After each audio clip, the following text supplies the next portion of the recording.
Digong! Duterte! Duterte! Duterte! Ano po pangalan ninyo at saan po kayo galing? Peter Paul Solibio po, from Libak, Sultan Kudarat. Sir, bakit po kayo nandito?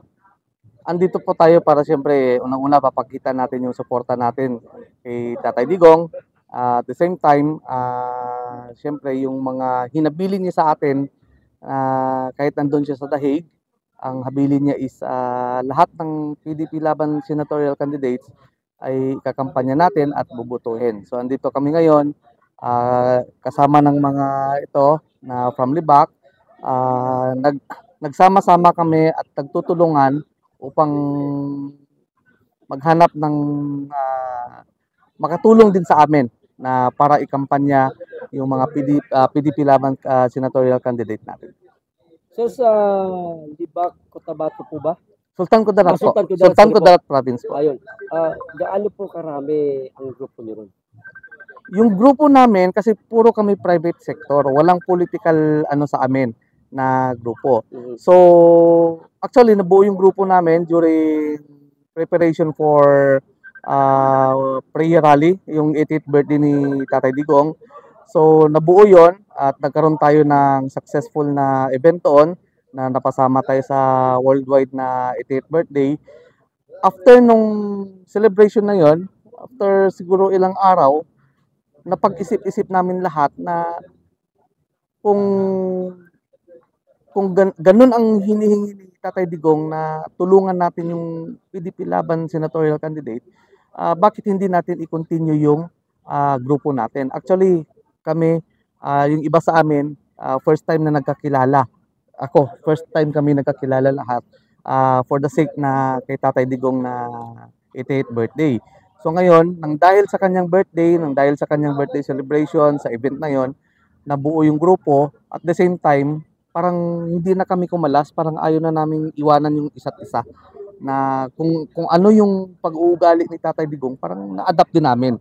So ngayon, ang nakikita namin doon sa aming lugar is parang kulang tayo doon sa campaign about senatorial candidates. Alam ng mga tao doon na dapat suportahan natin yung mga Duterte, lalo na yung mga senatorial candidates, kaso lang wala silang figure, wala silang image kung ano yung bubutuhin nila, sino yung bubutuhin nila. Kaya dito kami ngayon nangangalap ng tulong, ng suporta para itulong din namin doon. Wala kaming sahod dito. Puro kami lahat volunteers, no? Yung ginastos namin papunta dito is inambag-ambagan ng bawat isa sa amin para makapunta dito.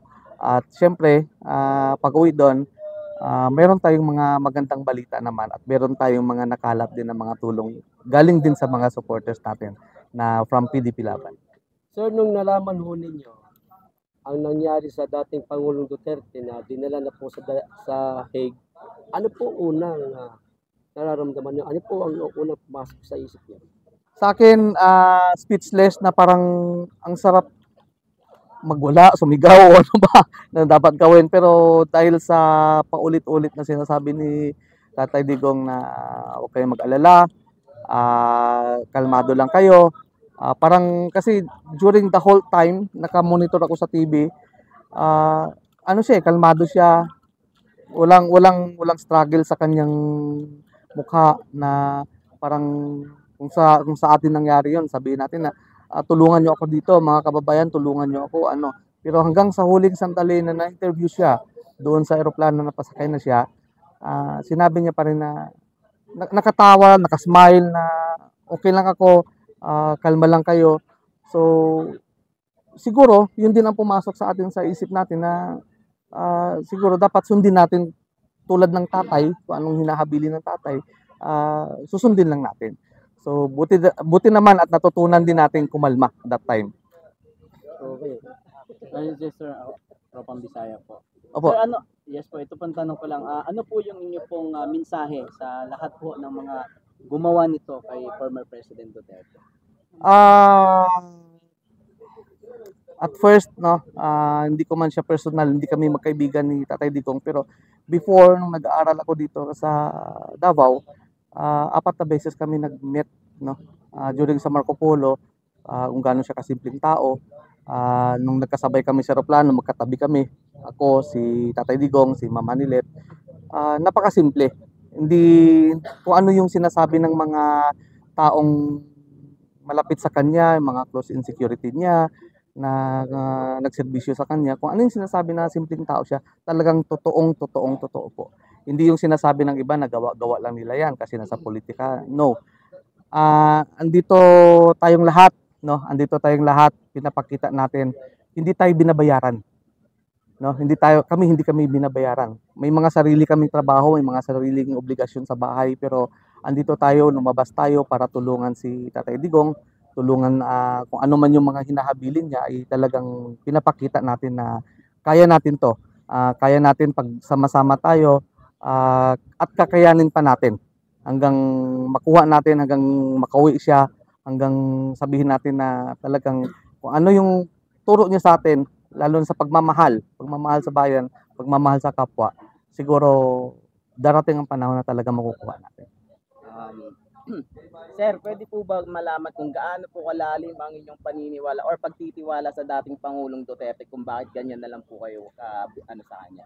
Tulad ng sinabi ko kanina, hindi ko siya personal na kilala o kaso lang during that encounter na mayor pa lang siya, kung gaano siya simpleng tao. For example, sa Marco Polo ako dati trabaho, biglang kakalabitin niya na ako sa likod. Pahingi naman sandwich. Ay sir, kukuha muna ako ng plato. No, lagay mo dito sa kamay ko. Maglalakad yung kakain. Ganon din, naging presidente siya, ganon din. Walang nagbago. Tapos kung paano siya tumakbo ng presidente na halos lahat ng tao sumuporta, hindi binabayaran, ganon din tayo ngayon. Parang kung anong tinuro niya sa atin, no? At during his time, talagang masabi ko na safe ang kalsada. Kahit nung pagbalik ko sa Manila, nagtatanong-tanong ako doon sa mga tricycle driver, mga jeepney driver, kung kumusta na yung ngayon tsaka dati, talagang masasabi nila na hindi yun sila taga Davao, hindi rin sila binayaran. Pero pag tinanong ko, sasabihin nila, mas safe talaga dati. Malaking tulong. May tatanong ako kay ma'am. Okay. Ma'am, nung dinala po si former President sa Dahig, marami pong mga kababayan natin ang naluha. Yes. Kayo po ba isa doon? Isa akong naluha at napamura talaga ako. Kasi alam mo bakit? Yung ginawa nila, injustice, illegal, kidnapping, lahat ginawa nila. Yun bang parang silent martial law? Wala na talagang due process. Ano ba? Anong akala nila kay Tatay Digong? Nagserbisyo ng 6 years as being a president, a good president. Alam mo, taga Davao ako, tubong Davao. Ang anak ko, scholar ng EBSO ni Sara Duterte. Nag-graduate na ng medicine ngayon, nasa SPMC na. Nakita ko ang pamilya na yan, talagang mabait. Si Hanilet, barkada ng sister ko na nasa States na. Ang experience ko kay tatay ganito, nung Nicaragua days, sa Agdao, ang daming NPA dyan. Tsaka yung buong parang Barrio Patay, puro yan NPA. Pagka 6 o'clock, kasi meron kaming maliit na talyer doon, pag 6 o'clock ng hapon, wala ng tao dyan. Nung siya lang nakaupo na mayor, nalinis niya talaga ang NPA at mga radical groups dyan. Super talaga. Kahit ako noon, alam ko kung anong nangyayari sa Davao. Ngayon talaga magkaiba nung siya na ang umupo. Kaya lahat ng taga Davao, kahit hindi taga Davao, napamahal talaga siya. Kahit nagpresidente na siya, grabe talaga. Kahit nag-ambag-ambag na ang mabuong tao para lang magpa-print ng t-shirt, para lang magpa-print ng mga paraphernalia, para lang talaga mapansin si Tatay Digong. Ngayon, ang lungkot-lungkot ng buong Pilipinas, buong mundo. Ang kasandal natin ngayon, siguro ang Panginoon na napamuraman ako o nagdasal ako na sana yung gumawa doon at mamatay din sila. Silang lahat. Ano yun? Mamatay silang lahat. Niyo po. Yes, yung talagang nararamdaman ko kasi ang sakit talaga ng ginawa nila. Hindi nila alam kasi kung nandito lang sila sa Davao, kung taga Davao lang sila, alam nila ang pain. Ako, nakapangasawa ko ng taga Libak. Noong panahon ng BBM at saka kay Sara, nabudol ako doon Kasi ako mismong umakyat sa bundok, kami pumunta doon. Ngayon, nabudol tayo, wala talagang puso ang tao na yan. Pwede na patalsikin na yan Yan. May tanong ko kay ma'am. Ma'am, ano po masasabi niyo ngayon sa Administrasyong Marcos? Ang masasabi ko, ay, makayak ako.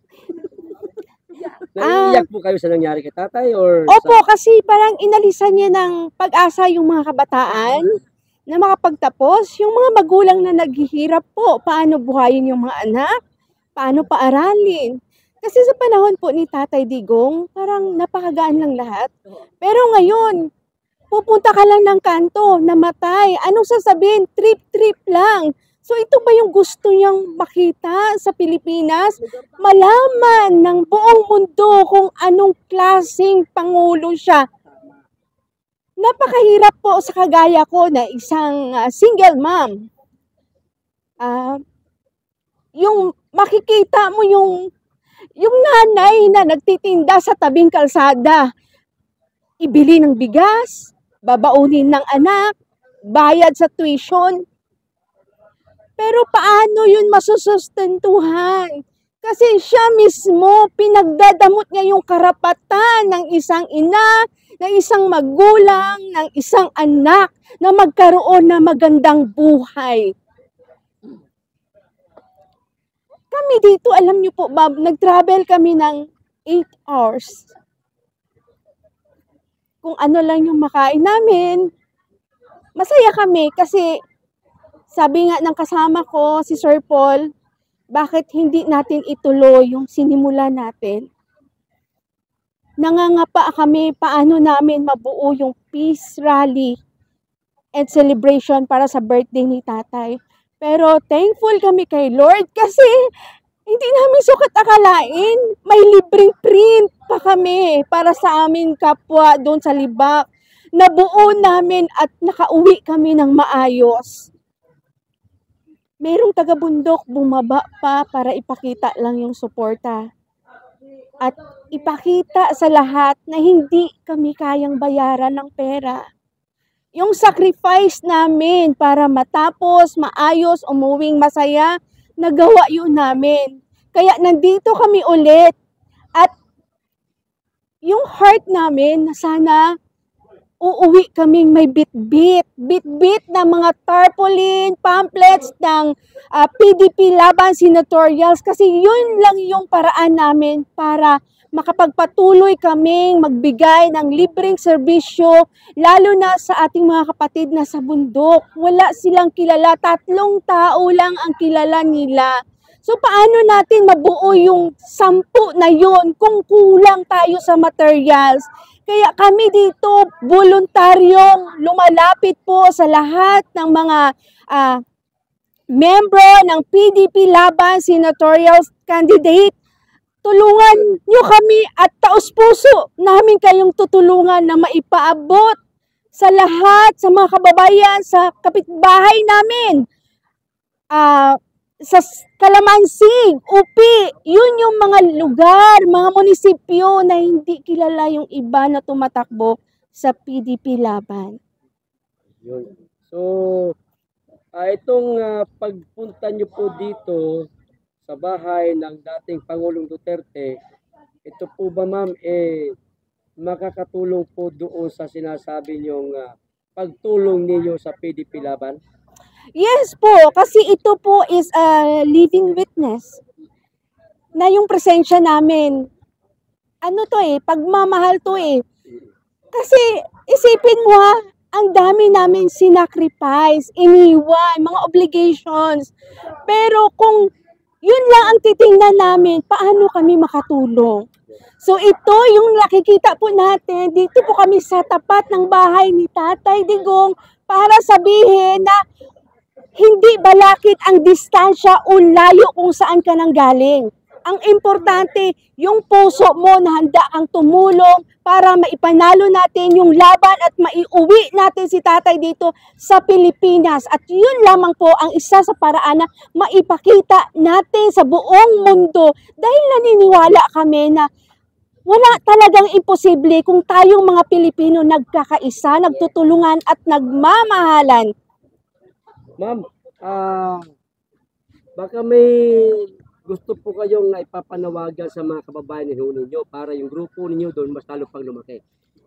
Sa mga kababayan ko na taga Libaqueño, so andito kami ngayon sa mismong bahay ni Tatay Digong para po sa atin lahat ito. Hindi lang para sa amin na bilang mga organizer o bumuo ng volunteers para kay Tatay Digong. So para lang sa lahat-lahat, para sa ating mga anak na hinahangad natin na ang kinabukasan nila ay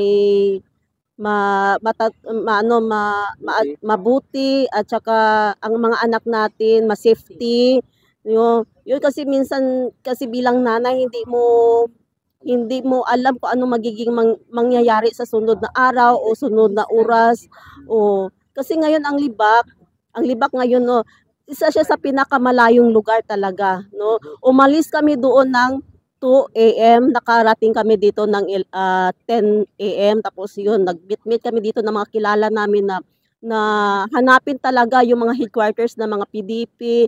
Nakaabot na kami sa office ni Senator De La Rosa, sa KOGC. Nangangahalap lang kami ng mga tarpaulin o naghihingi kami ng rally para lang sa kanila na ano doon sa aming lugar kasi napakahirap sa amin. Kung sino-sino ang pinapangampanya namin, hindi nila kilala ang tatlong tao lang kilala nila. Si Senator De La Rosa, si Bungo at saka si Philip Salvador kasi siya artista siya. Yun ang kilala. Paano na yung iba? Paano natin mapanalo yun kung hindi nila kilala yung iba?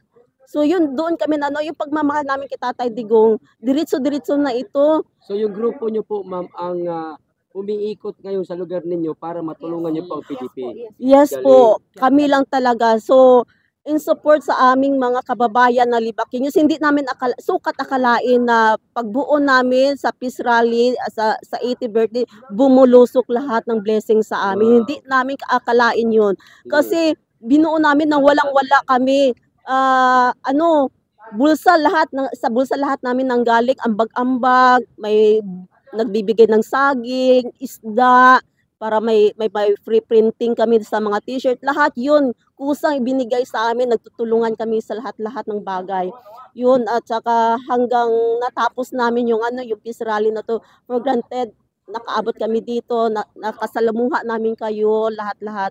So, pagmamahal yun sa isang Pilipino, kapwa natin Pilipino.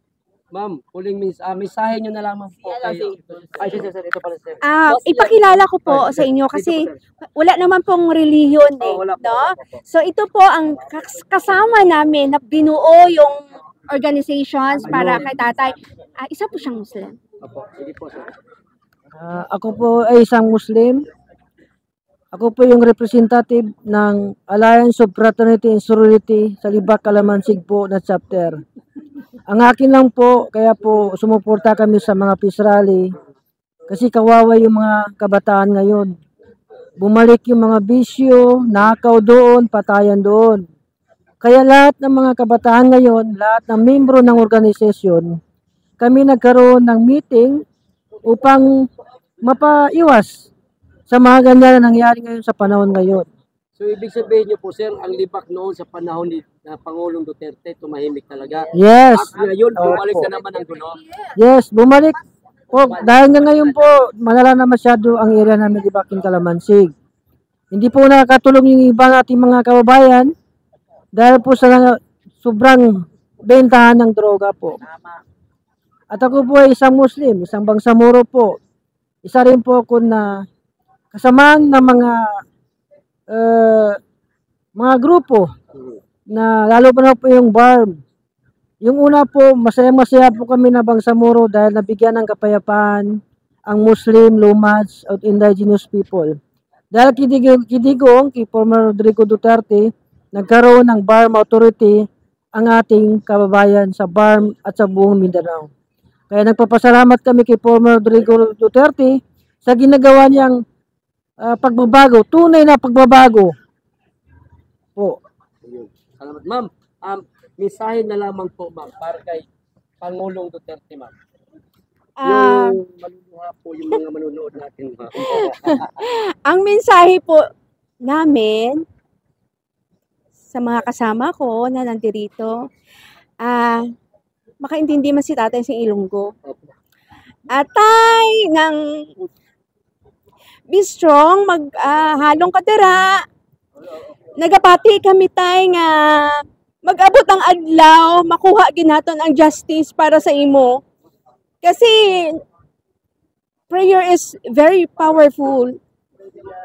Nagapati kami tay nga sa tanan nga antos mo kag antos ang mga Pilipino nga para sa imo tay ginatan-aw na sang aton nga Ginoo. Maghalong ka dira, kami nga taga-Libak, Kalamansig, ang mga upod ko.